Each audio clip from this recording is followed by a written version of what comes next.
တရုတ်တရှူတွေလည်းအဲ့ဒီအချက်ကိုသိထားတာဖြစ်တယ်ဒီ UK လေးဆက်ရောက်အမေရိကန်လေးဆက်ရောက်နေတဲ့စာအုပ်ဆွဲဖျဲပလိုက်မယ်စာအုပ်ဖြောက်ပလိုက်မယ် အားလုံးပဲမင်္ဂလာပါ update မြန်မာ new channel ကနေကြိုဆိုလိုက်ပါတယ်နေ့စဉ်နဲ့မြန်မာသတင်းထူးသတင်းဦးတွေကိုကြည့်ရှုနားဆင်နိုင်ဖို့အတွက်ကျွန်တော်ရဲ့ YouTube channel ကို subscribe လေးလုပ်ဖို့ပြောကြားချင်ပါတယ်တချို့ကလည်းတချို့ကကြလို့လေတကယ်တော့အထူးသဖြင့်ဒုက္ခသည်စခန်းတွေမှာအများဆုံးတွေ့ရတယ်အဲ့တော့ဒုက္ခသည်စခန်းတွေမှာစည်ရင်ပေါက်ထားပြီးမသွားတဲ့လူတွေရှိတယ်သေသွားတဲ့လူတွေရှိတယ်စည်ရင်ကပေါက်ထားပြီးအဲ့ဒါကိုလူလဲတာပေါ့ဗျရောင်းစားတာပေါ့ကိုနေရပေါ့အမေရိကန်သွားရမယ့်ကိုတာပေါ့ကိုနာမည်ပေါက်ထားပြီးအဲ့ဒါမျိုးကိုရောင်းစားကြတာပေါ့ဗျာမနေဘူးပေါ့10သိန်းရလည်းမနေဘူးလေကိုမသွားတော့တာအဲ့ဒါမျိုးတွေနဲ့အစားထိုးတာပေါ့လေဒါကြောင့်တချို့သူများနာမည်တွေနဲ့ဒီနိုင်ငံမှာရောက်နေတဲ့လူတွေအများကြီးပဲဒါဒုက္ခသည်စခန်းဒီမလေးရှားမှာအိန္ဒိယမှာထိုင်းမှာအကုန်ဖြစ်နေတာအဲ့တော့အဲ့ဒါမျိုးအနေထားတွေအများကြီးရှိတာဖြစ်တဲ့အတွက်စောစောတုန်းကဒီဒိုဘိုင်ဒန်ရဲ့ပါရိုးထဲမှာပါဖို့အတွက်ကနတော့ကဒီတရုတ်တရှိုတွေပေါ့နော်နောက်မှမင်းအောင်လိုင်းရဲ့တရှိုတွေလေအဲ့ဒီလက်မှတ်ထိုးပေးတဲ့လူတွေလုတ်ပေးတဲ့လူတွေပေါ့ရှောက်လာလုတ်ပေးတဲ့လူတွေကိုလက်မထိုးဘူးလို့ဘယ်သူပြောနိုင်မှာလဲပတ်စံယူပြီးလုတ်နိုင်တာပဲလေဟောသူတို့ကပတ်စံနဲ့မြားပါလေဟာငါ့တော့ထည့်ပေးကွာမင်းဘယ်လောက်လိုချင်လဲပြော300လိုချင်လား3000လိုချင်လားငါပေးမယ်ညမလေးတိတ်ပတ်စံရမ်းများဝိုင်းလေတန်တရားပြစ်မှာဆိုလို့ပေါက်ဈေးပေါ့ကွာဆိုတော့ဟိုလူကလေသူ့တက်လည်းအပန်းမကြည့်ဘူးလေဒီသူကဒီအဲ့ဒီအဖွဲတွေထောင်ထားတာပေါ့ဗျာထိုင်းနိုင်ငံမှာဒါမျိုးအဖွဲ့တွေအများကြီးပဲအဲ့တော့ထောင်ထားတော့သူတို့ကထောက်ခံပေးလိုက်တော့ထောက်ခံပြီးတော့ဘန်ကောက်မှာရှိတဲ့တန်ယုံကကြတော့တချို့ဆို NUG ကပါထောက်ခံပေးတယ်လို့ပြောတယ်ဟိုခေတ်ကပေါ့နော်အဲ့တော့အဲ့လိုတန်ဟာဒါ NUG ကထောက်ခံပေးတယ်ဒါကဘယ်အဖွဲ့ကထောက်ခံပေးတယ်ဘယ်အဖွဲ့ဘယ် CS ဆိုတာထောက်ခံပေးတယ်ဆိုမှန်တယ်လို့ပို့ထင်သွားပြီးတော့အမေရိကန်နိုင်ငံကိုဒါရိုက်အော်စတြေးလျနိုင်ငံကိုဒါရိုက်ပါရိုးတွေနဲ့ရောက်သွားကြတဲ့လူတွေအများကြီးရှိမယ်ပြောချင်တာကရှိနိုင်တယ်အဲ့တော့မရှိရင်လေကနတော့ကဒီတရုတ်တရှိုတွေတော့မဟုတ်ရင်လေဒီစစ်ကောင်စီတရှိုတွေလေဒီလိုနီးနဲ့လေလွယ်ကူကူရောက်သွားနိုင်တယ်သူများနီးတူသူတို့လေသူတို့လေဒီအမေရိကန်အစိုးရအော်စတြေးလျအစိုးရပေးထားတဲ့ဟိုတယ်မှာနေပေါ့ဗျာသိတယ်မလားနေပြီးတော့တယောက်ဆိုရင်အကြီးကျယ်ပြဿနာတက်တယ်လေအမေရိကန်ရောက်မှဟိုဘက်ကအမေရိကန်ကနာမည်ကြီးကသူ့တရားတော်ဆွဲတော့မယ်ဒီသူကထိုင်းမှာရှိတဲ့ကအဲ့ဒုသကစခန်းကိုထိုင်ဆောင်နေတယ်အဲ့ဒီအကြောင်းတွေထိုင်ပြောနေတာလေပြောချင်တာကသူကလူဦးတော်လန်ရေးကိုတော့အကြောင်းပြတာပေါ့နော်ဒါပေမဲ့သူဒီစစ်ကောင်စီရဲ့တရှိုလည်းဖြစ်နိုင်တယ်လို့သူဆိုတာအဲ့ဒီလူပြောတာမဟုတ်ပါဘူးဘယ်သူ့ကိုမဆိုပြောချင်တာစစ်ကောင်စီရဲ့တရှိုလည်းဖြစ်နိုင်တယ်လို့တရုတ်လည်းတရှိုလည်းဖြစ်နိုင်တာပဲအဲ့ဒါမျိုးဘယ်လိုပြောမလဲလက်ဟာချက်တွေရှိနေတယ်အားနည်းချက်တွေရှိနေတယ်ကျွန်တော်တို့အစစ်အမှန်နိုင်ငံသားတွေကတော့သူတို့တေချာမေးတယ်တေချာစစ်တယ်ဆိုရင်ပေါ်လာပါပဲဘယ်မှာမွေးတယ်လဲကိုကဘယ်မျိုးနဲ့ဘယ်ရက်ကွက်မှာမေးတယ်ဆိုရင်အဲ့ဒါဆိုရင်အခု UK မှာကိုအဲ့လိုဖြစ်သွားတယ်လို့ကျွန်တော်ကြားတယ် silent တင်တဲ့လူတယောက်ဆိုရင်ဒါသူပြန်ပြောပြလို့သိတာပေါ့နော်သူကဥပမာပြောဗျာကြည့်ပြတိုင်းမျိုးနဲ့ငူဝါလမ်းမှာနေတယ်လို့သူကပြောလိုက်တယ်ဥပမာကျွန်တော်ဒါဥပမာလို့ပြောတာနော်အဲ့ဒီချိန်မှာဟိုကဘယ်လောက်လဲသိလားမေးတဲ့အဲ့ဒီကန်ရှင် UK က immigration အရာရှိကမင်းငူဝါလမ်းမှာနေတယ်ဆိုတော့ငူဝါလမ်းနားမှာဘာလမ်းနေရှိလဲအမေဘယ်နာအကြောင်းကိုတက်ခဲ့တယ်လဲတခါဘာသူကကိုခဲနေအကုန်ကြည့်လိုက်ပြီပြောချင်တာကသူဒီမြန်မာနိုင်ငံသားအစ်စ်ဟုတ်မဟုတ်ကိုမေးတာဒါပေမဲ့အဲ့ဒီလူကကျွန်တော်တို့ကိုပြန်ပြောတော့ဘာကြောင့်ငါ့ကိုမေးတယ်လဲ तू မသိဘူးအမှန်ကအဲ့ဒါကြောင့်မေးတာအခုလို့တရှိုတွေပါလာမှာဆိုလို့အဲ့မှာမေးပြီးဟိုကမင်းငူဝါလမ်းမှာနေတယ်မင်းငငယ်ရလဲဒီမှာကြီးတယ်လို့ပြောတယ်နော်အဲ့တော့လုံးဝနိုင်ငံအဆိုင်လန်းဆိုတာနိုင်ငံရေးတွေစီးပွားရေးတွေလူမှုရေးတွေဘာသာရေးတွေမဆိုင်တဲ့မိကုံသူမေးပြီအဓိကကဒီလူဒီမှန်စစ်တာမြန်မာနိုင်ငံသားဟုတ်မဟုတ်မြန်မာနိုင်ငံလာတာဟုတ်မဟုတ်အခုလို့အတူရောင်တွေတို့ဒီမို့တရှိုတွေပါလာမှာတို့ကစိုးရိမ်တာသူတို့နိုင်ငံမှာတရှိုဆိုတာတကဘာလုံးအဲ့လိုမျိုးနီးနဲ့တို့ကဥထားတာလေနော်အဲ့ဒါမျိုးဖြစ်တဲ့အတွက်ဟိုလူကမေးတဲ့ခါကျတော့တကယ်မှန်တဲ့လူကသူနေခဲ့တဲ့လမ်းပဲလीဟုတ်တယ်မလားသူနေခဲ့တဲ့ကြောင်းပဲဟုတ်တယ်အမကဘလောက်ကြည့်မိတိုင်းအမကဘလောက်မှာအဲ့ဒီလမ်းကနေဘလို့လျှောက်သွားတယ်နှစ်လမ်းကျော်သွားတယ်အဲ့ဘေးကလမ်းကဘာလမ်းငူဝလမ်းဘေးကကြတော့ရွှေလမ်းဥပမာနာမည်တွေပြောတာအမဦးမြတ်ထွန်းလမ်းဒေါ်သိန်းတင်လမ်းဥပမာပေါ့အဲ့ဒါတွေသူပြောရဲ့ဟိုကလည်းသူ Google ရဲ့ကြည့်အားဒါဆိုမှန်နိုင်တယ်ဟာမင်းကရခိုင်ကလာတယ်မင်းကသူကပြောလိုက်ပြီဥပမာမင်းကရခိုင်ဒါတော့ရခိုင်မှာဘာပြဿနာကြီးတက်ထားတယ်လေ ရခိုင်မှာဥဘသူအုပ်ချုပ်နေလေဥရခိုင်မှာဘာဖြစ်နေလဲရခိုင်မင်းဘယ်မျိုးဝလာတယ်လေအဲ့ဒီမျိုးမှာဘာစကားပြောတယ်လေအဲ့ဒီတဲမှာမင်းကမွတ်စလင်ဖြစ်တယ်လို့သာပြောရင်မင်းမွတ်စလင်မှာဗန်နိုင်ကြီးဘယ်နှခုရှိလဲမင်းသိလားအကုန်မေးတာဟုတ်ပြီမွတ်စလင်မှာမင်းတို့နေ့တိုင်းဘာလုပ်ရလဲမင်းဒီဥစ္စာရလားဥမာတို့မေးတယ်ကလီမာရလားဖတ်ပြမွတ်စလင်တိုင်းဖတ်နိုင်တဲ့အရာတွေအားလုံးကို तू ကအကုန်မေးပြီအဲ့ဒါမျိုးတွေနဲ့ तू ကဟုတ်မဟုတ်စီစစ်တာပါဟိုတုန်းကဆိုရင်ဆိုမာလီယာဆိုရင်ဒါကျွန်တော်ဆွီဒင်ရောက်တဲ့သိထားတာတစ်ချက်ကသူတို့အာဖရိကရုပ်တွေကအကုန်လုံးနှီးပါဆင်တယ်လीဒါပေမဲ့ကျွန်တော်တို့ကတော့မခွဲတတ်ဘူးသူတို့ကကြည်တာနဲ့ခွဲတတ်တယ်ကျွန်တော်တို့မြန်မာနိုင်ငံသားတွေနဲ့မြန်မာရဲ့ယူရီးယားရဲ့ထိုင်းလန်ရဲ့မလေးရှားရဲ့အင်ဒိုနီးရှားရဲ့ဖိလစ်ပင်းတွေကရုပ်တွေကခက်စစ်စင်နေပေါ့ဥပမာကမ္ဘောဒီးယားတွေနော်လာအိုတွေကဒါပေမဲ့ကျွန်တော်တို့တွေကစကားပြောဟန်အစီအစဉ်ကြည့်တယ်နဲ့ကျွန်တော်တို့ကအချင်းချင်းကခွဲတတ်တယ်ဒါပေမဲ့ဒီနိုင်ငံမှာရှိတဲ့လူကဘယ်လိုခွဲတတ်မလဲဟုတ်တယ်မလားဥပမာကမ္ဘောဒီးယားလည်းမြန်မာဆိုပြီးလာလိန်လို့ရတာပဲလीဟိုစာအုပ်အတုတွေကင်လိုက်ပြီးတော့ဒေါက်တာချိုးအားကြတော့ဒီနိုင်ငံရောက်လာရင်ဘယ်လိုလုပ်လွယ်ဆိုတော့စာအုပ်ကိုဆွဲဖြဲပလိုက်တယ်လေစိတ်မှာပြီးတော့သူဒီလူကိုကူးနဲ့လာပါတယ်အေဂျင့်ကခေါ်လာပါတယ်စာအုပ်မရှိတော့ပါဘူးဆိုဗလိုင်းကြီးမြန်မာနိုင်ငံသားဆိုပြီးအဆိုင်လန်တင်နေလူတွေအများကြီးရှိတယ်အဲ့ဒီခေတ်ကအဲ့တော့အဲ့ဒါမျိုးကိုသူကလိုက်ရတော့မှလीအဲ့တော့တရုတ်တရှူတွေလည်းအဲ့ဒီအချက်ကိုသိထားတာဖြစ်တယ်ဒီ UK 40ရောက်အမေရိကန်40ရောက်နေတဲ့စာအုပ်ဆွဲဖြဲပလိုက်မယ်စာအုပ်ဖြောက်ပလိုက်မယ်စာအုပ်ဖြောက်လိုက်ပြီးတော့ तू ကငါမြန်မာ passport ယူလာတာငါမြန်မာနိုင်ငံသားအဲ့ဒါငါစာအုပ်မဟုတ်ဘူးသူများစာအုပ်လူကိုကူးတဲ့လူတွေကငါ့ကိုအတုထိုင်းကနေလှုပ်ပေးလိုက်တာအဲ့တော့ငါရောက်လာတာဆိုတော့ तू က passport ဖြုတ်လိုက်မယ် तू ကတရုတ်သူရှူဒါဆိုမင်းဘာလို့မြန်မာစကားကောင်းမပြောတတ်လဲငါတရုတ်နယ်စပ်မှာနေတာငါတရုတ်နယ်စပ်မှာတရုတ်လိုပဲပြောတာမင်းမယုံရင်စုံစမ်းကြည့်ကိုကန်တွေဝါတွေအဲ့တရုတ်လိုပဲပြောတာအဲ့တော့ဒီဟာလူကအမှခေါင်းစားပြီဟာအဲ့ဒါဆိုသူ့ကိုမေးရတော့မယ်မင်းဘယ်မှာမွေးတာလဲဥပမာ तू ကကိုကန်မှာမေးမယ်ဝါမှာမွေးမယ်လာရှိုးမှာမွေးမယ်အဲ့ဒါဆိုအဲ့ဒီဒိတ်စာတွေသူတို့အဲ့လိုလိုက်ပြီးတော့နောက်တော့သူတို့နောက်ဆုံးဘလို့မှစစ်လို့မရဘူးဆိုဆိုမာလီယာတွေကအဲ့ဒါမျိုးခဏဖြစ်တာအခုဒီဆိုမာလီယာတွေကသူကဒုက္ခသည်စခန်းတွေခေါ်တဲ့အခါမှာသူကတခြားအာဖရိကန်အသွေးသားတူတဲ့လူဆိုမာလီယာကအရန်နေထိုင်ခွင့်ရမှန်သိတာပေါ့ဗျာဆိုမာလီယာအရန်ဟော့နေတာဟုတ်အဲ့တော့ဆိုမာလီယာဆိုကျိန်းသေးပေးမှန်သိတဲ့အခါလာလိန်ကြတဲ့အခါကျသူတို့ဘလို့မှလုံးလို့မရတဲ့အခါမှာနောက်ဆုံးကျတော့သူတို့ကအဲ့ဒီလူရဲ့စကားပြောပုံကိုကက်ဆက်နဲ့တွင်းတာပေါ့ဟိုခေတ်ကတော့ကက်ဆက်ပေါ့ဗျာအခုမှ recording လုပ်လိုက်တယ်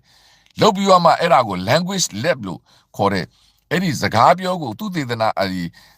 စမ်းသပ်တဲ့လက်ကိုပို့ပြီးမှဒါဒီဆိုမာလီယာစကားလားဆိုမာလီယာဆလန်လားဆိုတာကိုအတိအကျခွဲယူသွားတာအဲ့လိုမျိုးနီးတွေနဲ့သူတို့ကနိုင်ငံသားဖြစ်ကိုစိတ်ရတာဘာတော့တကဘာလုံးကလူတွေလေနီးမျိုးစုံနဲ့လာလိန်နေကြတာ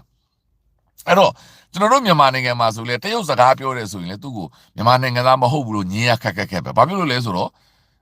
လူကြီးမင်းတို့အလုံးသိတဲ့အတိုင်းပဲကိုကန့်နေ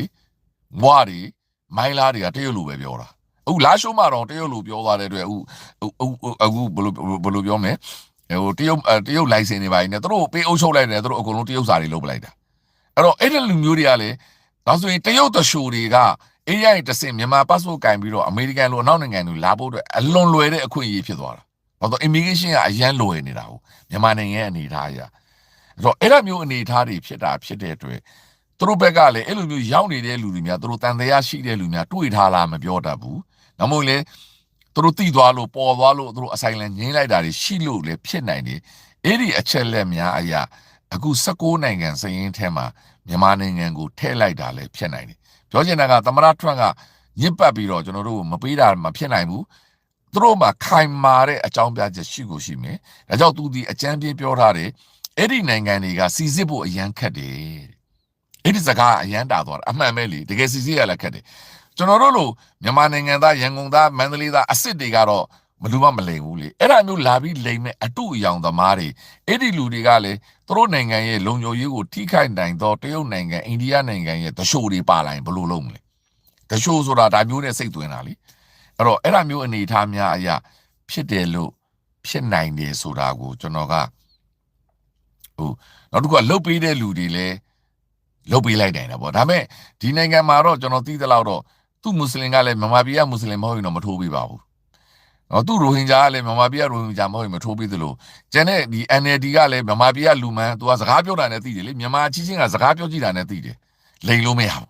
တော့သူတရုတ်စကားပြောဘာပြောမြန်မာပြည်အကြောင်းမြန်မာပြည်ကလူအသိကိုသိတယ်အချင်းချင်းကတော့သိတယ်မထိုးပေးဘူးနော်တချို့မြန်မာစကားပြန်နေလေသူတို့တန်တရားရှိတဲ့လူတွေ့ရင်ချက်ချင်းတိုင်တယ်ပြောချင်တာကသူတို့မှသူတို့ချက်ချင်းပြောလိုက်တာဒါဒီမြန်မာမဟုတ်ဘူးမြန်မာနိုင်ငံသားမဟုတ်ဘူးဆိုတော့အဲ့ဒါမျိုးတွေပေါ့အဲ့ဒါမျိုးတွေတော့ရှိတာပေါ့လေအဲ့ဒါမျိုးတွေရှိနိုင်တယ်ရှိနိုင်တော့သူပေးထားတဲ့အကြောင်းပြချက်ဒီမြန်မာနိုင်ငံလိုနိုင်ငံမျိုးဟာ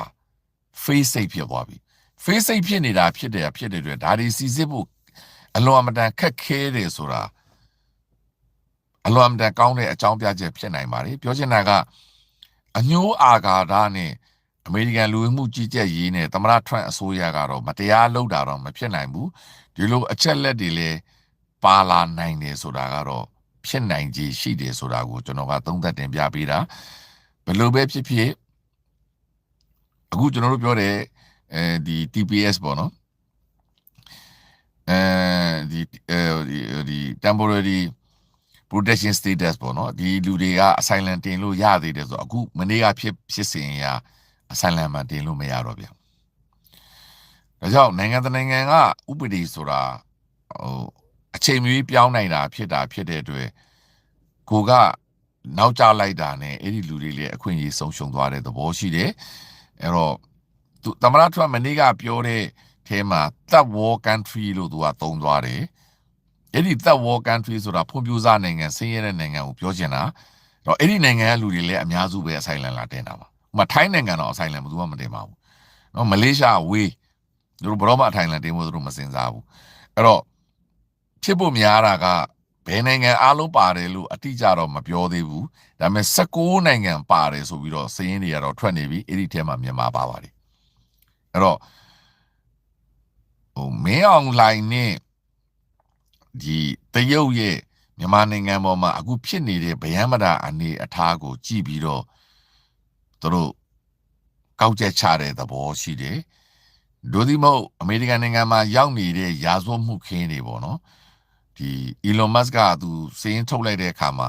အဲ့ဒီထဲမှာလေအဲ့ဒီရာဇဝတ်မှုပြုမှုလုပ်ထားတဲ့ immigrant တွေထဲမှာလေတချို့မြန်မာတွေပါနေတာလေရှိပါလိမ့်မယ်အဓိကကျွန်တော်တို့မြန်မာတွေအများဆုံးကျူးလွန်နိုင်တာကတော့အိမ်တွင်းချက်ဖတ်မှုပဲဘာလို့ကျွန်တော်တို့မြန်မာနိုင်ငံမှာကဒါကရိုးနေပြီလေဒါလက်ရင်နေတဲ့ကိစ္စလေထစ်ကနေဆိုပြစ်ကနေလက်ပါပြီးသားလေ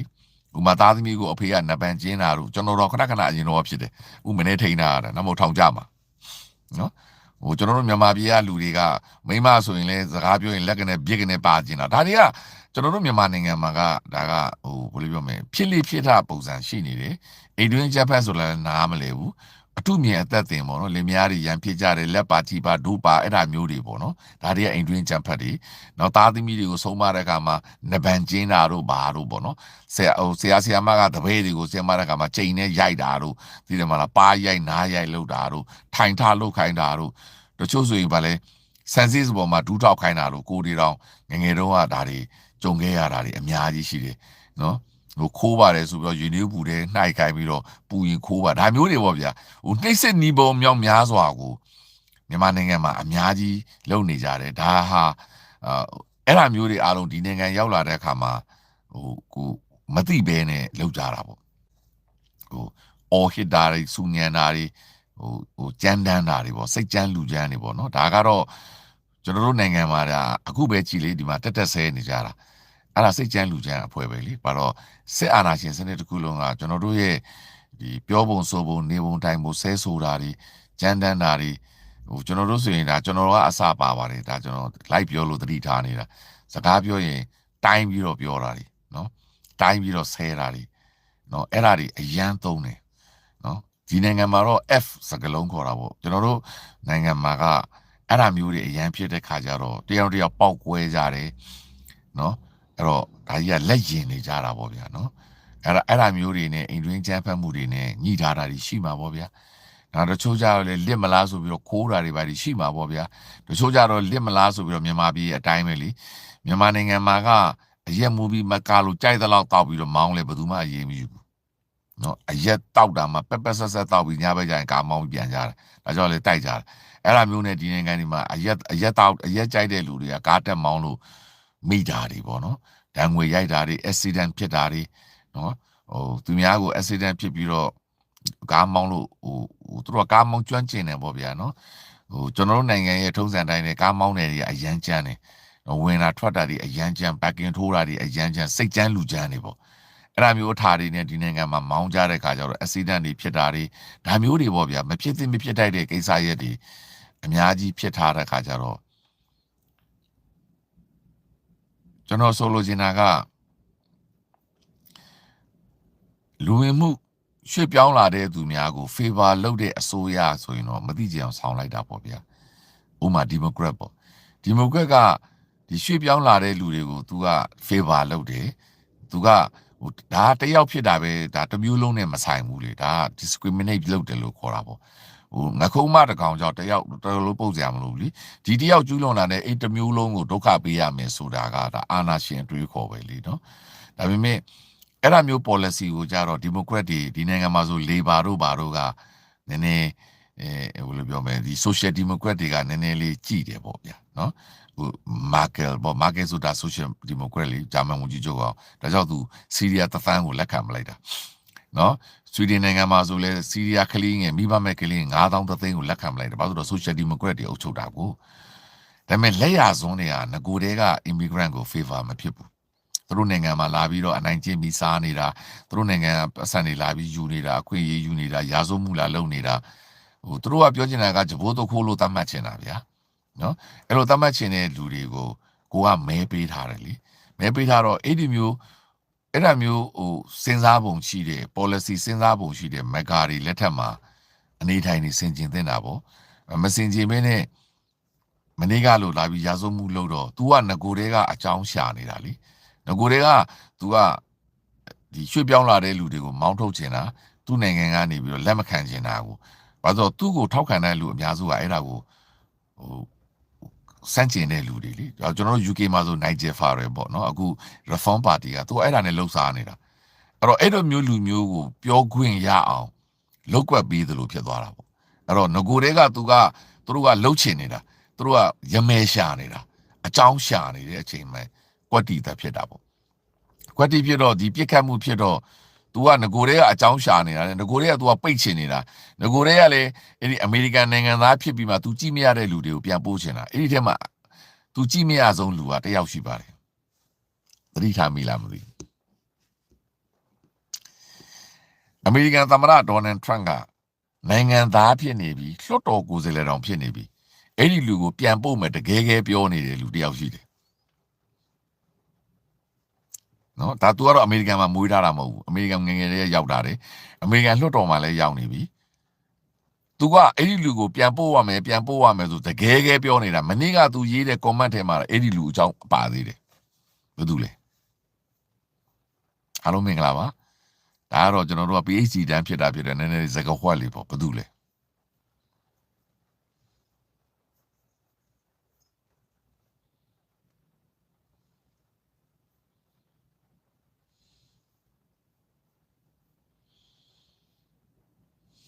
နမကြီးသမ္မတထရန့်ပထမအချိန်တည်းကအကြီးကျယ်ပြဿနာတက်ထားတဲ့တယောက်မနေ့ကသူရေးတဲ့ comment ထဲမှာအဲ့ဒီလူကြောင့်အတိအကျပါတယ်ဦးကျွန်တော်ပြောတာတွေအားလုံးသူပြောနေတာနော်ဒီရောက်မျိုးတော့မဟုတ်ပါဘူးသူနဲ့ဥပြေလဲသွားပြီဒီရောက်မျိုးတော့မဟုတ်ဘူးမလေးသူနဲ့မလေးပလင်းတူဘူးဆိုပြသွားပြီသူတို့နှစ်ယောက် Oma yes no Obama Oma Ima Oma တင်တယ်ကလီမာလီနာမည်ကဆိုမာလီယာအဲ့ဒီကလီမာလီပေါ့အခုကသူလွတ်တော်ကိုစလဲပါနော်သူကတော့ Progressive Party อ่ะပေါ့ Obama မဟုတ်ဘူးIma